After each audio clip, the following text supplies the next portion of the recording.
Hello, Bob. Hey, Susan. I hope you'll be supporting the repeal of Senate Bill 5 this November. Why would I do that? Because we need to show that police officers, firefighters and teachers are important to us. I don't think that's what SB 5 is about. No, it's about solidarity. That is not what the bill says.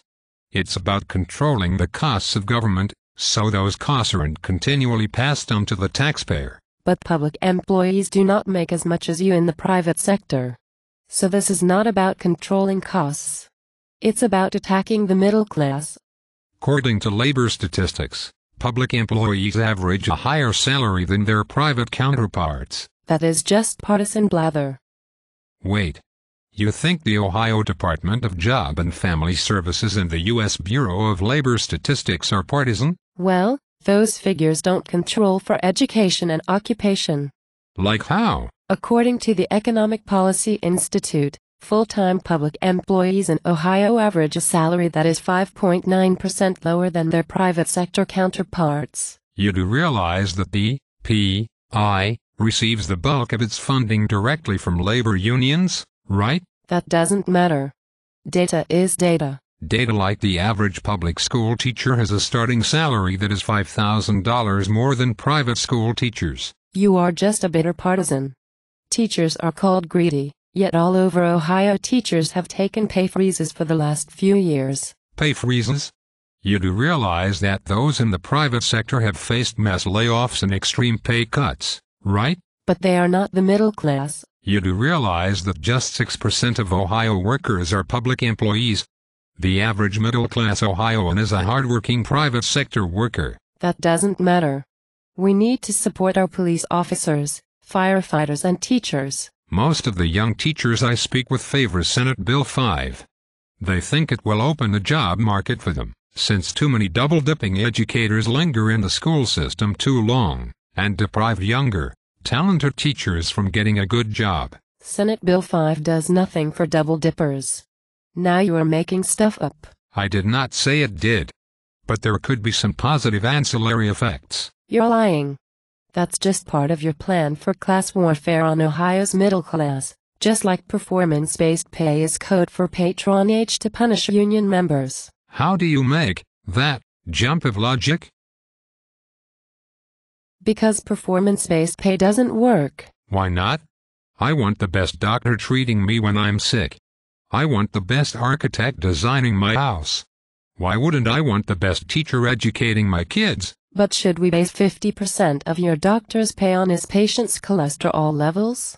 That doesn't make any sense. You are exaggerating the importance of one single analogy. But that is what the bill wants to do. Base 50% of teacher pay on student testing. You do realize that's not in the bill, right? Governor Kasich has even asked for teacher input on how best to implement a performance-based system. When he is ready for a serious conversation, he'll do more than solicit opinions through a silly web form. So, despite your passion for the issue, you have not sent in your recommendations? It is best not to buy into political stunts. And yet you keep citing facts about Senate Bill 5's effects on teachers, written by a teacher who makes over $95,000 a year. You don't think that's a little political? How dare you attack a Teacher of the Year recipient? When you attack the very best educators, you are clearly partisan. It is not partisan to simply cite facts. But if you want to defend Teachers of the Year, why haven't you said anything about the 5 Teachers of the Year laid off in Pickerington because of last hired, first fired? That's a lie. That doesn't exist. You do realize that last hired, first fired is in the Pickerington Schools collective bargaining contract, right? It doesn't matter who Pickerington lays off. The school is rated excellent, so they do not have any bad teachers. Still, it is sad when any teacher loses their job to reckless budgeting. You do realize that 80% of school budgeting is payroll. Okay, well, at least Senate Bill 5 eliminates mandatory political donations by union members. You are being partisan again. You are admitting this is about going after unions and Democrats politically and not about the budget. Not at all. If teachers, firefighters and police officers are so excited to be a union member, like you say, Then they should jump at being able to, voluntarily, donate politically. That doesn't matter. You're being political, just like the corporate-backed billionaire groups supporting Senate Bill 5.